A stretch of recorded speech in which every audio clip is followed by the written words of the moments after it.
কত বড় কথার কত বড় কাজ করছে জানেন? যারা বাপের নাম ঘুরাইতে পারে ওদের দেখে সব সময় ওদেরকে স্মরণে রাখবেন, নিশ্চয়ই সুযোগ পেলে ক্ষতি করবে।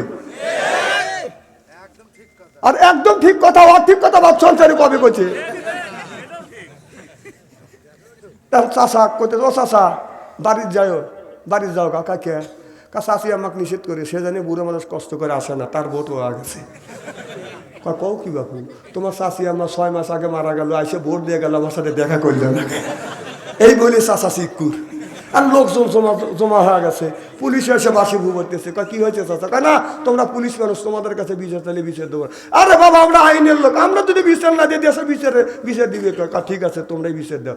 ও বাপ, 6 মাস আগে তোমার চাষি মারা গেছে, এসে ভোট দিয়ে গেল, আমার সাথে দেখা করলে না। পুলিশের লাখে কাপড়লে হাসে যেতেছে। আর ওরা ভোট পায়া খালি মাঠে গোল দেখা, প্রচুর ভোট পাইছি, প্রচুর ভোট। বেসরম কি কয়, বেসরম কি কয়, প্রচুর ভোট পাইছে।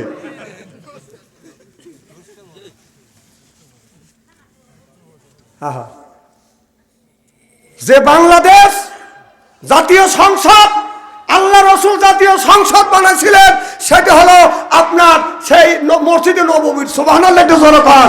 আর আমাদের বাংলাদেশের জাতীয় সংসদ আমাদের মসজিদ হবে, আমাদের জাতীয় সংসদ। সেই জাতীয় সংসদ থেকে আপনার ওখান থেকে বাংলাদেশের 20 কোটি মানুষের রিজিক বন্টন হয়। সেই জায়গা মমতাজের মতো একটা নর্তকী দিয়ে গায়ন দেওয়া হয়েছে, ড্যান্স দেওয়া হয়েছে, আর ওরা হাত তালি বাজছে। কতক্ষণ? এখন শেখ আল্লাম্মা কই, বুবু কোনে গাছ? আমার বুবু মমতাজ কোথায় পালাইছে, এই আমার বুবু মমতাজ কোথায় পালাইছে, উল্টা পাল্টা নাচ দেখাইয়া সংসার নষ্ট কইরাছে, আমার বুবু মমতাজ কোথায় পালাইছে। কথা কয় না রে পাবলিক। কোথায় রইলেন কাদের কাকা কামরুল ইসলাম হাসান দাদা? কোথায় রইলেন কাদের কাকা কামরুল ইসলাম হাসান দাদা? আবু সাইদের রক্ত দিয়া হুলি খেলেছে, আবার জনগণের রক্ত নিয়া হুলি খেলেছে, আমার বুবু মমতাজ কোথায় পালাইছে, উল্টা পাল্টা নাচ দেখাইয়া নেতাদের পাগল কইরাছে, আমার বুবু মমতাজ কোথায় পালাইছে। কোথায় সাবেক প্রধানমন্ত্রী, তেনার কথা কি যে বলি, কোথায় সাবেক প্রধানমন্ত্রী, তেনার কথা কি যে বলি, ও যে দলের মানুষকে ফেলে রেখে দিল্লি পালাইছে, ও যে দলের মানুষকে ফেলে রেখে বুবু দিল্লি পালাইছে, আমার বুবু শেখ হাসিনা কোথায় পালাইছে। উনি দেশ থেকে পদত্যাগ করছে, আবার তার বেটার বউ ওখান থেকে তার ছেলে পদত্যাগ করছে। কথা আবার তার মেয়ে পুতুল আপনার মন্ত্রী পদ থেকে পদত্যাগ করছে। ওর আমি ওখানে কম বুঝি, বহিষ্কার পদত্যাগ আমি বুঝি না, মহা যন্ত্রণা করে গেলাম। সব কথা যদি ডাইন দাঁড় দিলে ওয়াজ কিভাবে করবো? তাহলে ওর বোনের মেয়া, হ্যাঁ দেহ ধরবে, কি নাম? আরো আসতে কর। ওর বোনের নাম কি? রেহানা শেখ। রেহানার মেয়াও আবার সেও পদত্যাগ করছে, আবার তার মেয়ের স্বামীও তাকে পদত্যাগ করছে। ওদের পরিবারটা খালি পদত্যাগে। ওদের উপরে আল্লাহর গজব পড়তেছে, কি মনে করেন আপনারা? তাছাড়া এতগুলি পদত্যাগ এক পরিবারের মধ্যে 2-3 মাসের মধ্যে খালি পদত্যাগ, খালি পদত্যাগ। ভাই কি বুঝতেছে? হ্যাঁ, বুড়ো মানুষই বুঝতেছে।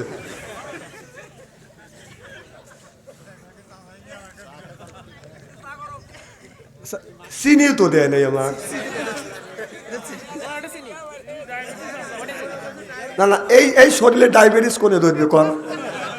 এই যে দেখছেন কটা গায়ে দিছি, যদি আমি এই যে খুলি, আমার চেহারা দিকে চা থেকে 5 মিনিট আপনার কান্দা লাগবে।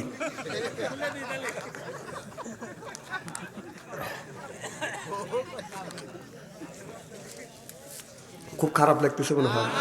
নারে তাকবীর। আল কোরআনের আলো, নারে তাকবীর।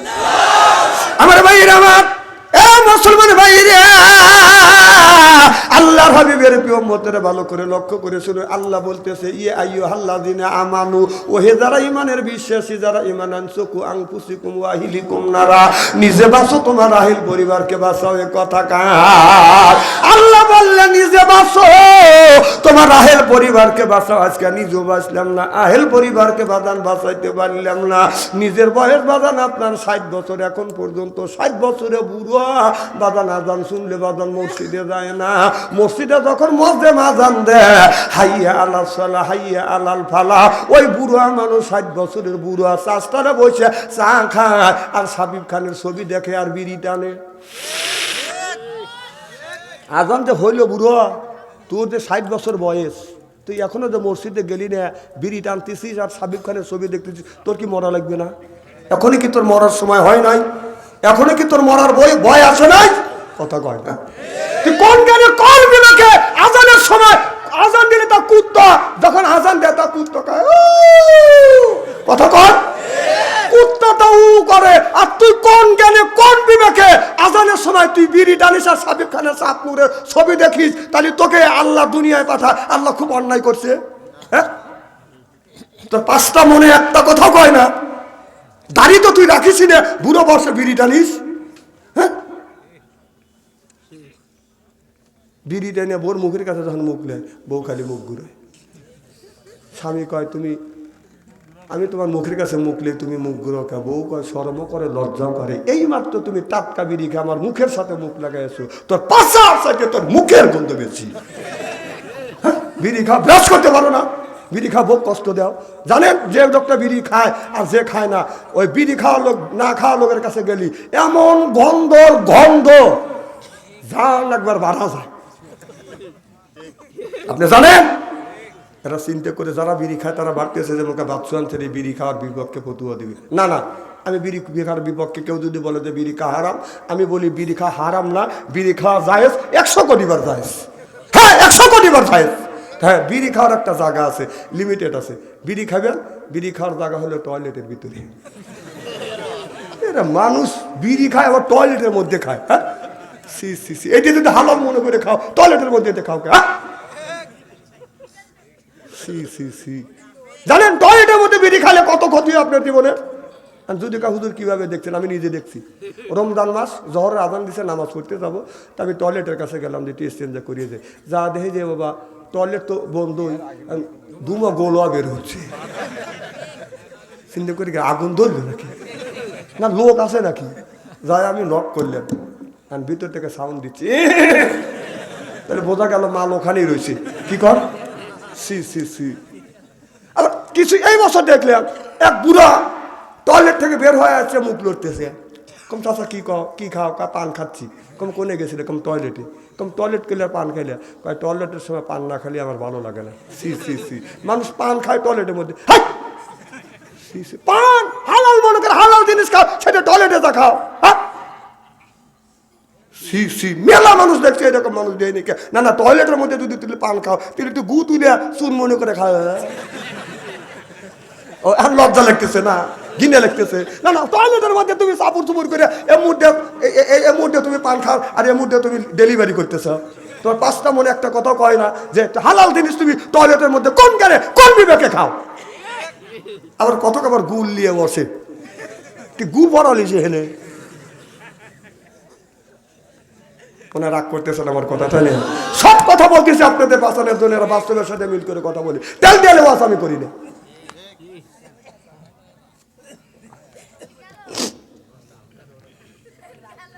খুব খারাপ লাগতেছে। নারে তাকবীর।